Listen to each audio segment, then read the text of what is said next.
વસુદેવસુતં દેવં કંસચાણૂરમર્દનમ દેવકી પરમાનંદમ કૃષ્ણં વંદે જગદ્ગુરુમ.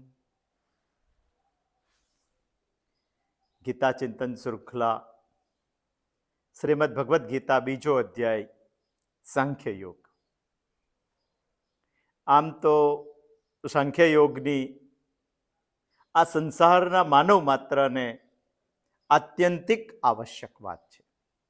કારણ કે આપણા શાસ્ત્રો કહે છે કે સંસારાલયને ભલે તમે સંસાર કહેતા હોય, બાકી એ દુઃખાલય છે અને દુઃખ નિવૃત્તિનો, શાશ્વત સુખ પ્રાપ્તિનો આ દુનિયામાં શ્રીમદ ભગવદ્ ગીતાના મતાનુસાર એક જ રસ્તો છે અને તે છે સમ્યક જ્ઞાન, સાંખ્ય જ્ઞાન.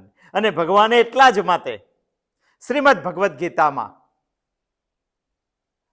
પ્રથમ ચર્ચા જ સાંખ્ય જ્ઞાનની કરી છે. અને સાંખ્ય જ્ઞાનની ચર્ચા કરતા અર્જુને ભગવાનને પ્રશ્ન પૂછી લીધો, સ્થિત પ્રજ્ઞસ્ય કા ભાષા સમાધિસ્થસ્ય કેશવ. અને ભગવાને અર્જુનનો બહુ સુંદર ઉત્તર આપ્યો સાંખ્ય યોગમાં. 54મા શ્લોકથી અર્જુનનો પ્રશ્ન હતો. 55મા શ્લોકથી ભગવાને અર્જુનના પ્રશ્નનો પ્રત્યુત્તર આપવાની શરૂઆત કરી.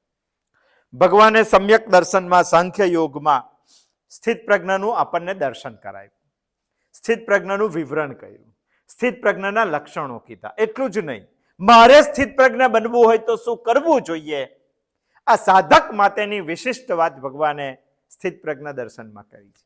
એટલું જ નહીં, હું સાધક તરીકે સ્થિત પ્રજ્ઞ બનવાનો પ્રયત્ન કરું અને સ્થિત પ્રજ્ઞ સમજો કે બની જાઉં તો મારે સાવચેતી શેનાથી રાખવાની, એ પણ બધી જ વાત કરી.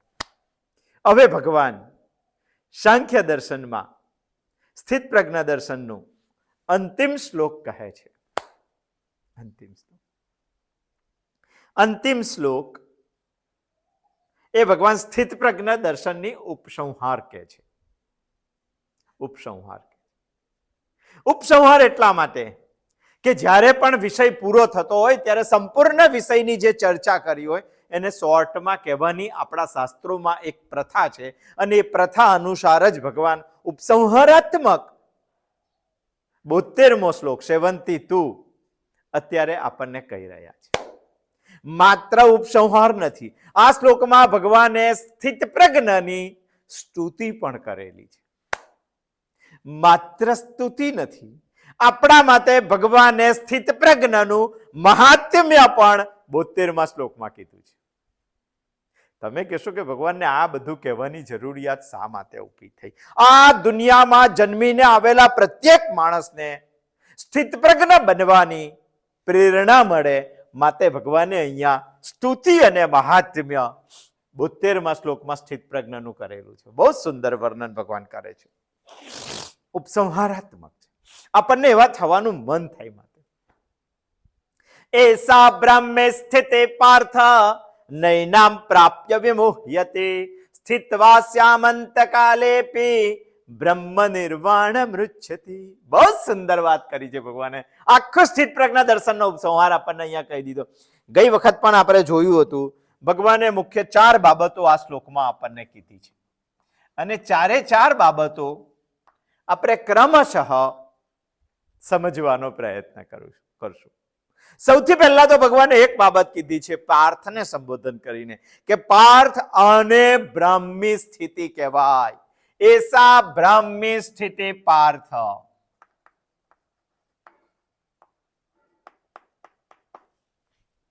કોને બ્રાહ્મી સ્થિતિ કહેવાય?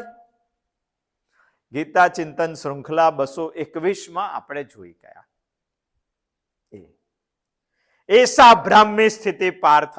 ભગવાને જે અત્યાર સુધી 55મા શ્લોકથી 71મા શ્લોક સુધીનું જે વર્ણન કર્યું એને ભગવાન એવું કહે છે કે આને બ્રાહ્મી સ્થિતિ કહેવાય. એનો મતલબ સ્થિત પ્રજ્ઞત્વની જે સ્થિતિ પ્રાપ્ત થાય છે એને બ્રાહ્મી સ્થિતિ કહેવાય. પહેલો મુદ્દો. બીજો મુદ્દો એવો છે, એસા બ્રાહ્મી સ્થિતિ પાર્થ. બીજો મુદ્દો એવો છે કે એનાથી મોહ માં પડી જવાતું, મોહનો નાશ થાય છે. નૈનામ પ્રાપ્ય વિમોહ્યતે, પ્રાપ્ત થાય છે, મોહ ને વિમોહ થઈ જાય છે. મોહ નથી પ્રાપ્ત થતો. નૈનામ પ્રાપ્ય વિમોહ, મોહ ક્યારેય પ્રાપ્ત થતો નથી. આ બીજું ચરણ કીધું. અને ત્રીજી વાત ભગવાને આમાં એ કીધી, અંતકાલે ચમાં સ્થિત્વા શ્યામ અંતકાલેપી, અંતકાળમાં પણ તે યાદ રહે છે.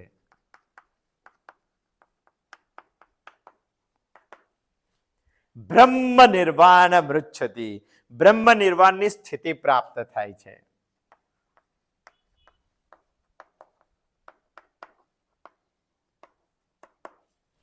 આ ચાર વાતો ભગવાને ઉપસંહારાત્મક 72મા શ્લોકમાં કરેલી છે. એમાંની પ્રથમ વાત આપણે ગયા ચિંતનમાં સમજવાનો પ્રયત્ન કરીએ. બીજી વાતને આજે છેડવાની શરૂઆત કરીએ. નૈનામ પ્રાપ્ય વિમોહ્યતિ, મોહ થતો નથી. થઈ જાય તો વાંધો પણ શું છે? મોહ થઈ જાય તો અજ્ઞાન હોય તો જ મોહ થઈ જાય. અને આ તો બ્રાહ્મી સ્થિતિ, એ તો જ્ઞાન છે. મોહ ક્યારેય થતો નથી. પરંતુ આપણને એવી શંકા છે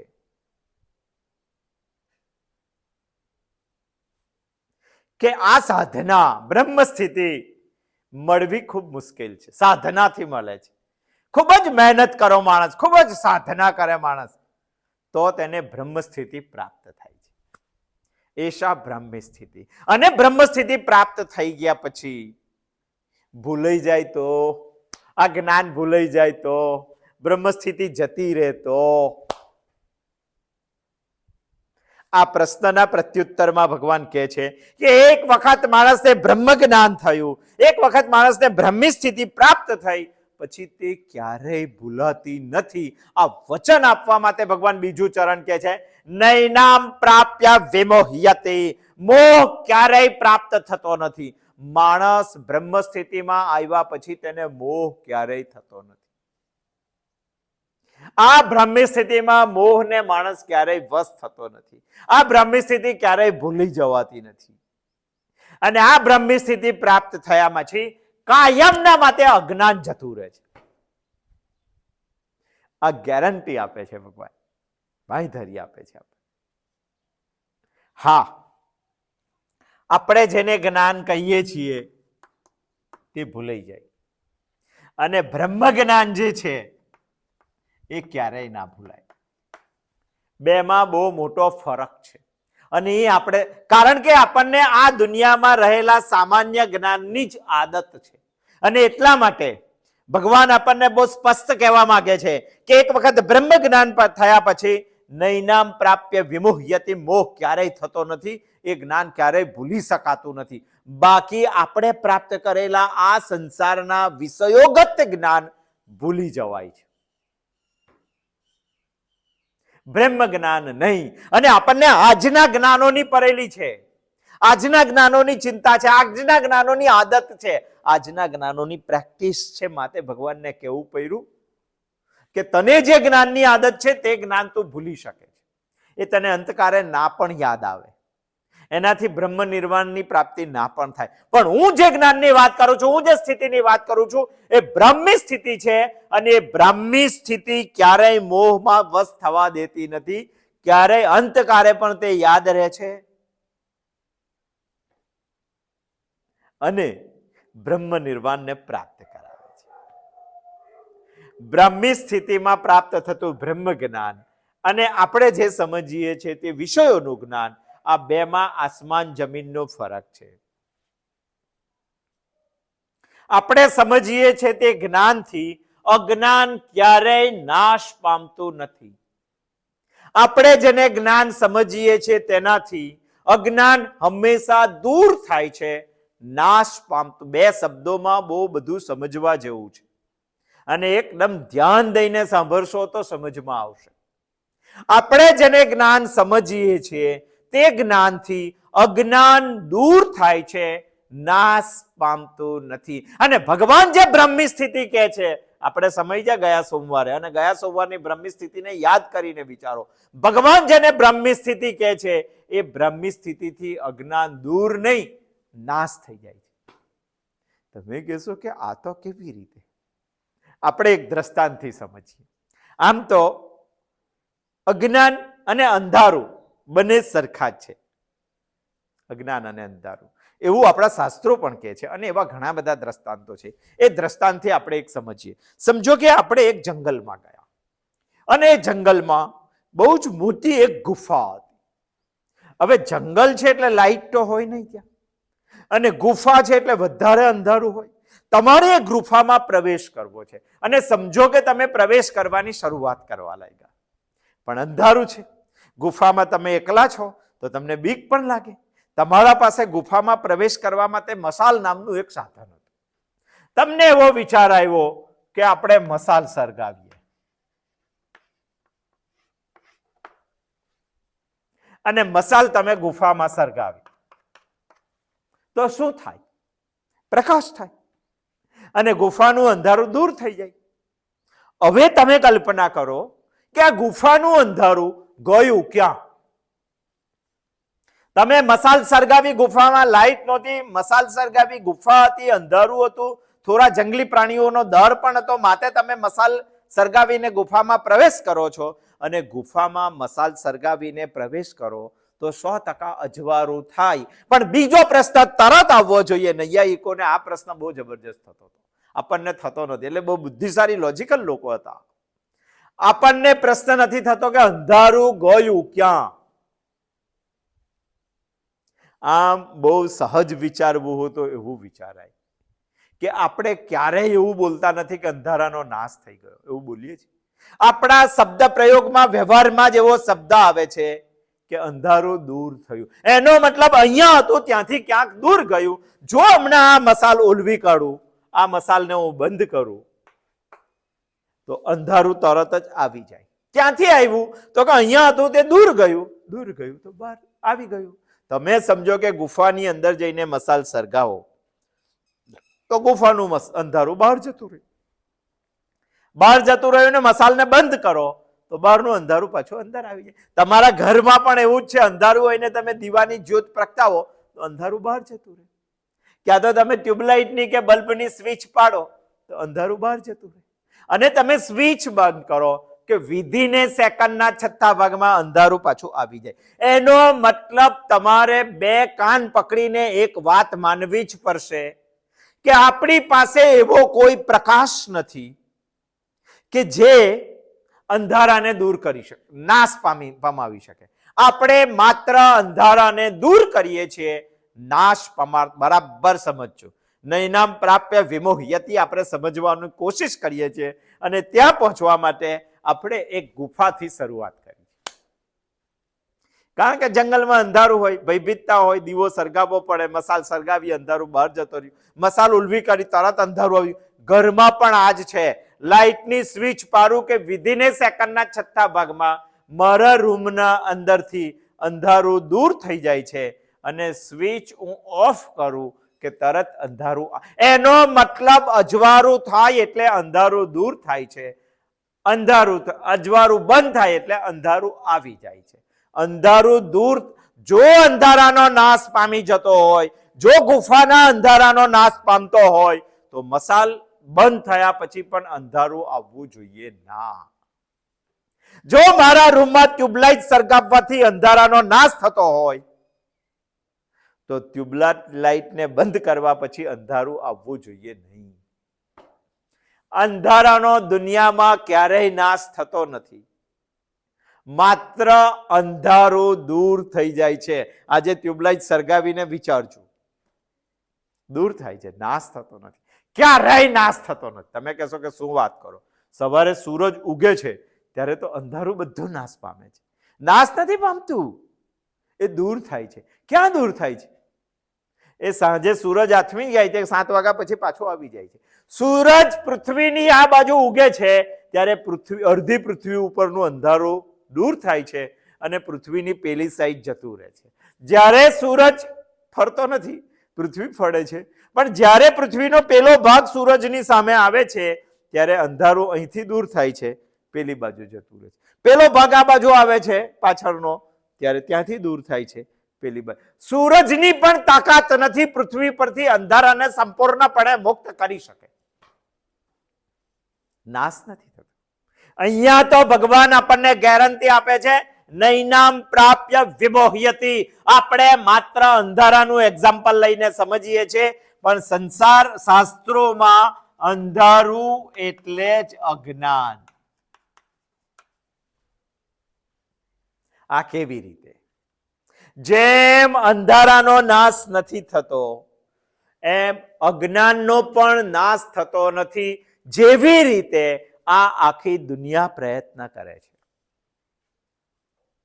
ના શું વાત કરો કે હું મેથેમેટિક્સમાં તો જબરજસ્ત ભણી ગયો છું, ગણિત તો મેં જબરજસ્ત ભણી. તો તને ગણિતનું જ્ઞાન છે, તને સંગીતનું અજ્ઞાન છે. તારું આ જ્ઞાન સંગીતમાં ગયું, તારું આ અજ્ઞાન ગણિતમાં પ્રકાશ પાયરો એટલે એ સંગીતમાં જતું રહ્યું.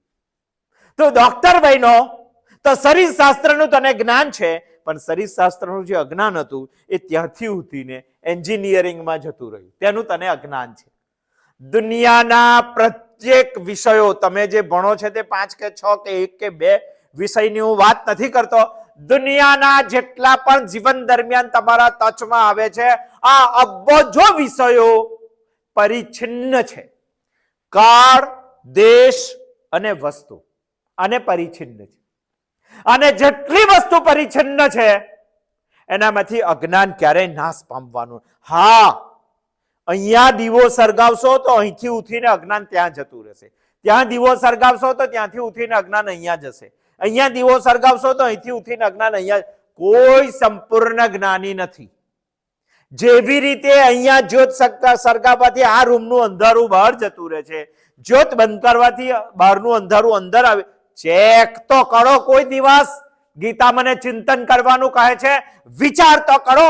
જે જ્ઞાન માટે દુનિયામાં જન્મારો સુધી હું મહેનત કરું છું, આ પ્રત્યેક જ્ઞાન અધૂરું જ્ઞાન છે.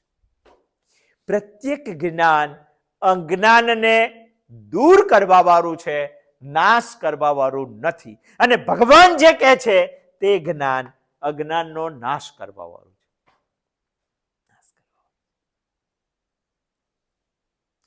એક વિષયમાં તમને જ્ઞાન થયું એનો મતલબ દુનિયાના બાકીના બધા વિષયોનું અજ્ઞાન તમને છે.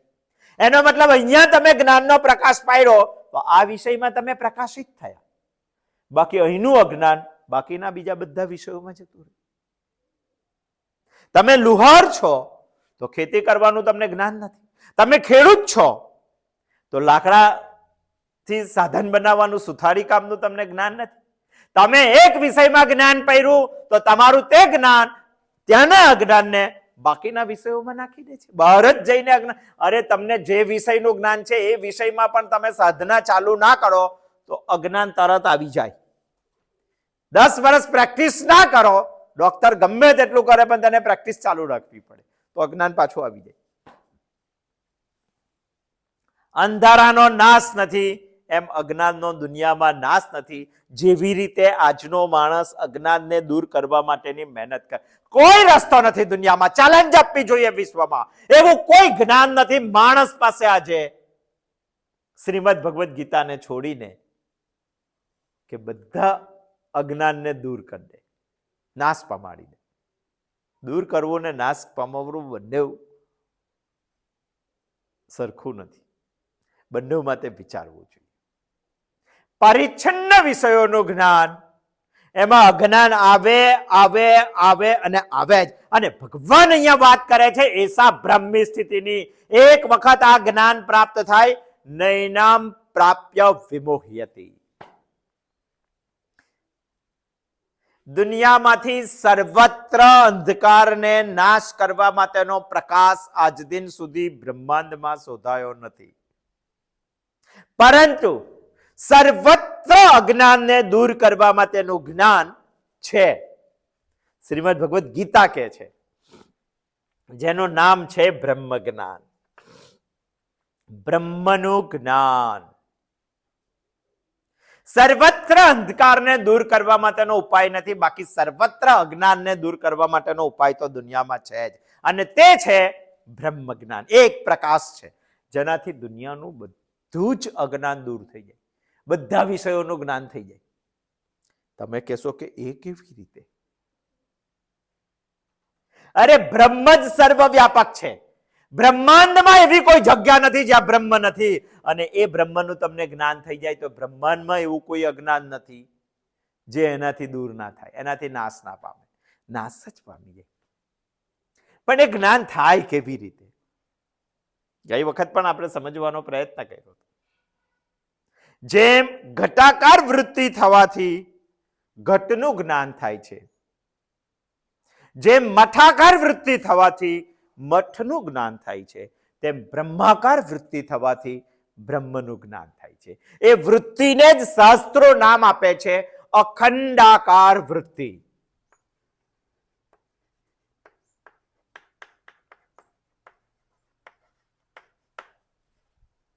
અને આને છોડીને દુનિયામાં જેટલા પણ જ્ઞાન પ્રાપ્ત કરો છો, આ બધાનું નામ છે ખંડાકાર વૃત્તિ.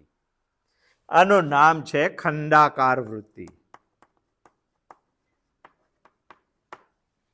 ખંડ એટલે એક ભાગ અને અખંડ એટલે આખું, કોઈ ભાગ નહીં, બધું જ. અખંડાકાર વૃત્તિ એટલે બ્રહ્માકાર વૃત્તિ, એને જ બ્રહ્મકાર કહેવાય, બ્રહ્મ જ્ઞાન કહેવાય, એને જ બ્રહ્મ સ્થિતિ કહેવાય. હવે કલ્પના કરો કે આ જ્ઞાન પ્રાપ્ત થયા પછી દુનિયામાં, સંસારમાં, બ્રહ્માંડમાં કોઈ એવી જગ્યા બાકી રહેતી નથી કે જેનું આપણને જ્ઞાન ના થાય. અને કોઈ એવી જગ્યા બાકી રહેતી નથી કે જ્યાંથી અજ્ઞાન દૂર નાશ ના પામે. પામી જ જાય. અને દુનિયામાં આને છોડીને એવું કોઈ જ્ઞાન નથી કે જે આપણને અખંડાકાર જ્ઞાન કરાવે. ખંડાકાર જ કરાવે. ખંડ એટલે કોઈ એક વિભાગનું જ્ઞાન કરાવે, આખું જ્ઞાન તો ના કરાવે. હવે કોણ મૂર્ખ માણસ છે કે જે આની પાછળ જિંદગી કાઢે, આની પાછળ કલાક પણ ના કાઢે? અરે જે જ્ઞાન તને દુનિયામાં ચેલેન્જ આપીને અજ્ઞાનને દૂર કરીશ, નાશ પામાડી શકવાનું નથી, એ જ્ઞાન પાછળ માણસ જીવનોના જીવનો આપી દે છે. અને જે જ્ઞાન માણસને અજ્ઞાન માત્રથી મુક્તિ અપાવી શકે છે, એ જ્ઞાનમાંથી માણસ કલાક પણ નથી કાઢી શકતો. અને સૃષ્ટિમાં સૌથી શ્રેષ્ઠ માનવ. વિચાર કરવા જેવો વિષય છે, ચિંતન કરવા જેવો વિષય છે. અહીંયા ભગવાને વાત કરી છે નૈનામ પ્રાપ્ય વિમોહ્યતિ. એને ક્યારેય મોહ થતો નથી. મોહને થવા માટે એક વસ્તુની જરૂર પડે છે. એ વસ્તુનું નામ છે અહંકાર. મોહ એટલે જ અજ્ઞાન છે. અને મોહથી મુક્ત થવું એટલે જ જ્ઞાન થવું. એને જ બ્રહ્માકાર વૃત્તિ કહે છે. સાંકેતિક અર્થમાં ભગવાન અહીંયા કીધું છે, સમજવાનો પ્રયત્ન કરવો જોઈએ. એસા બ્રાહ્મી સ્થિતિ પાર્થ. ભગવાને 55મા શ્લોકથી 71મા શ્લોક સુધીની જે સ્થિતિનું વર્ણન કરેલું છે એને ભગવાન કહે છે કે એસા બ્રાહ્મી સ્થિતિ પાર્થ. છતાં પણ શોર્ટમાં ગયા સોમવારે આપણે સમજવાનો પ્રયત્ન કર્યો હતો. અને ભગવાન અહીંયા એવું કહેવા માંગે છે એવી બ્રાહ્મી સ્થિતિ પ્રાપ્ત કર કે જેનાથી મોહ ક્યારેય થતો નથી. મોહને થવા માટે એક વસ્તુની જરૂર છે. આ શરીરમાં જ્યાં સુધી અહંકાર સ્થિત છે ત્યાં સુધી મોહ રહેવાનો. ઘણા કહે છે કે man minus god is equal to 0. પણ અધ્યયનના અંતે બીજી પણ એક વાત કહી શકાય, man minus ego is equal to god. ભગવાન બની શકાય છે, પણ આ હોય ત્યાં સુધી ક્યારેય મોહમાંથી સંપૂર્ણ મુક્તિ થઈ શકતી નથી. તો ભગવાને પેલી અહંકારની વાત તો કીધી ને. ભગવાને નિસ્પૃહ, નિર્મમ, નિરહંકાર એ વાત કીધા પછી ભગવાન અહીંયા એસા બ્રાહ્મી સ્થિતિની વાત કરે છે. બહુ સામાન્ય રીતે સમજીએ, આ દુનિયામાં બે વસ્તુ છે, સત અને અસત.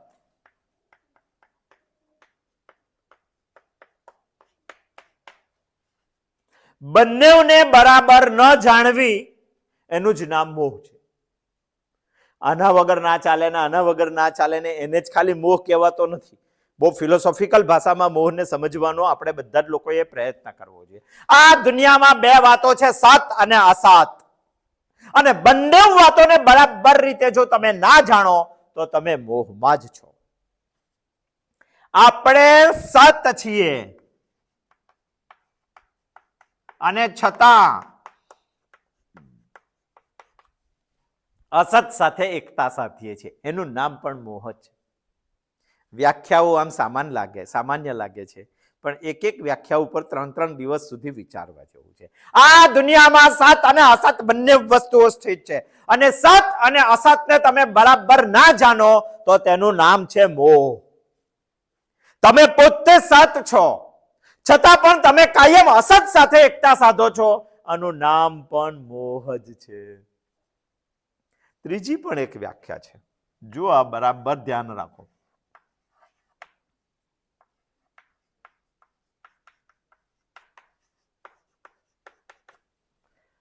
હર હંમેશ અસતને જ સત સમજવું, આ પણ મોહ જ છે.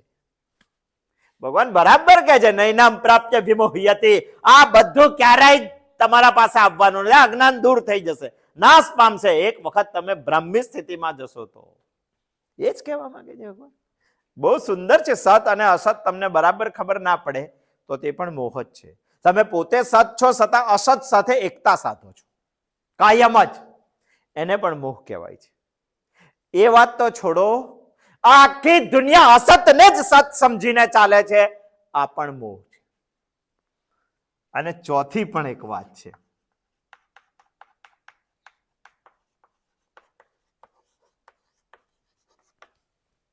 સત સિવાય બ્રહ્માંડનું સંચાલન શક્ય નથી, છતાંય દુનિયાના માણસનું સત તરફ ધ્યાન જ નથી, એને પણ મોહ કહેવાય. આ 4 વાતોથી મોહને સમજવો જોઈએ. અને પછી ભગવાને કીધું નૈનામ પ્રાપ્ય વિમોહ્યતે. એને ક્યારેય મોહ થતો નથી, એને ક્યારેય અજ્ઞાન થતું નથી, એ ક્યારેય બ્રહ્મ સ્થિતિને ભૂલી શકતો નથી. જે સાધક છે સ્થિત પ્રજ્ઞ બનવા વાળો, એ તો હંમેશા અસતથી વિચ્છેદ છે અને સતમાં સ્થાપિત છે.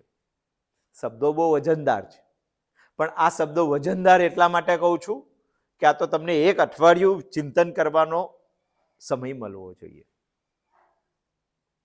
અને વિચારશો તો એક અઠવાડિયા સુધી ખજાનો નહીં ખૂટે. આ કઈ નાના સોના વિષયો છે? મહિના સુધી વિચારવા જેવા વિષયો છે. અને વિચારી લઈએ તો આપણને દુનિયાનું કોઈ અજ્ઞાન સતાવી શકતું નથી. તેમાંથી મુક્ત થઈને એસા બ્રાહ્મી સ્થિતિ પાર્થ ઉપર દુનિયાનો કોઈ પણ સાધક પહોંચી શકે છે, એવી સ્થિતિ છે. બ્રાહ્મી સ્થિતિ એટલે સિમ્પલ શબ્દોમાં સમજવાનું હોય તો અહમ બ્રહ્માસ્મિ, હું જ ભગવાન બની છું. આપણે કહીએ ભગવાન યાજ્ઞવલ્ક્ય, ભગવાન વલ્લભાચાર્ય, આ તો બધા ભગવાન ખરા, પણ ભગવાન કરતા પણ ઉપરની સ્થિતિ પ્રાપ્ત થાય છે એસા બ્રાહ્મી સ્થિતિ. મહાપ્રભુ ચૈતન્ય આ કોણ છે? એસા બ્રાહ્મી સ્થિતિ. એસા બ્રાહ્મી સ્થિતિ માણસને ખબર પડવી જોઈએ. ભગવાન કરતા પણ ઉપરનું આ એક સ્ટેપ છે બ્રાહ્મી સ્થિતિમાં. ભગવાન બની જવાય, દેવ બની જવાય, ઋષિ બની જવાય, પછી મોહ કેવી રીતે રહે? રહે જ નહીં મોહ. ભગવાન સર્વવ્યાપક છે, અને ભગવાન સર્વવ્યાપક હોય તો પછી આપણો નાશ ક્યારેય નથી. આપણને મોહ ક્યારેય થવાનો નથી. આપણે જે જગ્યા ઉપર બેઠા ત્યાંથી ક્યારેય ખસવાનું નથી, કારણ કે સર્વવ્યાપક ભગવાન છે. સર્વવ્યાપક માણસને આ બાબતની ખબર પડવી જોઈએ. જ્યાં પહોંચ્યા પછી ક્યારેય નિવૃત્ત થવાનું નથી, અને જ્યાં પહોંચી ગયા પછી ક્યારેય પડવાની બીક નથી. એને કહેવાય છે એસા બ્રાહ્મી સ્થિતિ. સિમ્પલ દ્રષ્ટાંતથી લઈએ તો આ સંસારમાં જીવવા વાળી એકાદ 21 વર્ષની છોકરીને એનો મનગમતો શ્રેષ્ઠ, સાચો અને સુંદર ધણી મળી જાય, પતિ મળી જાય, પછી એને બીજા કોઈ માટે મોહ કરવાની શું જરૂર છે? નૈનામ પ્રાપ્ય વિમોહ્યતે. સિમ્પલ દ્રષ્ટાંત. મને એક વખત ભગવાન સમજાઈ જાય. સંસારના ગુરુત્વાકર્ષણથી માણસ જે સમયે બહાર જતો રહે પછી એને કોઈ મોહ થતો નથી. સમજો કે આ પૃથ્વી છે અને સમજો કે આ ચંદ્ર છે. પૃથ્વીના ગુરુત્વાકર્ષણ બળ અહીંયા સુધી છે, ચંદ્રનું ગુરુત્વાકર્ષણ બળ અહીંયાથી શરૂ થાય. આ વચ્ચેની જે જગ્યા છે ને એને સ્પેસ કહેવાય છે. એક વખત તમે આ સ્પેસમાં પહોંચી જાઓ પછી હાથીને પણ હથેળીમાં રાખી શકો છો, વજન જ ના લાગે. આ ગુરુત્વાકર્ષણ બળથી તમે બહાર નીકળો પછી પાછા આવવાની શક્યતા નથી. આ ગુરુત્વાકર્ષણમાંથી તમે બહાર નીકળો પછી તમને જ તમારું વજન ના લાગે.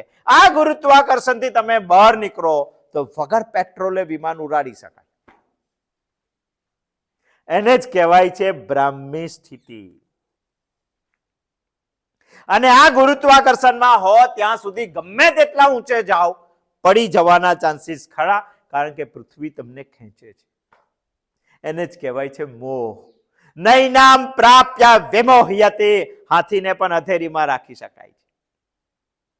નૈનામ એસા બ્રાહ્મી સ્થિતિ ભગવાને કહી દીધી. ઘણાને પ્રશ્ન છે પછી ભગવાને નૈનામ પ્રાપ્ય વિમોહ્યતિ કહેવાની શું જરૂર હતી? અરે ગાંડા, આ સાધક માટેની વાત ભગવાન કહે છે અને સાધકને એ થવાનું છે અને એ થવા માટે ભગવાને કહેવું જ પડે કે નૈનામ પ્રાપ્ય વિમોહ્યતિ. હજુ પહોંચ્યો નથી મારા જેવો, આપણા જેવો, અને આપણા જેવો ત્યાં પહોંચ્યો નથી, ત્યાં પહોંચવાનું છે, તો એના માટે ભગવાને કહેવું પડે નૈનામ પ્રાપ્ય વિમોહ્યતિ. અને કહેવા માટે ભગવાન નૈનામ પ્રાપ્ય વિમોહ્યતિ કહે છે.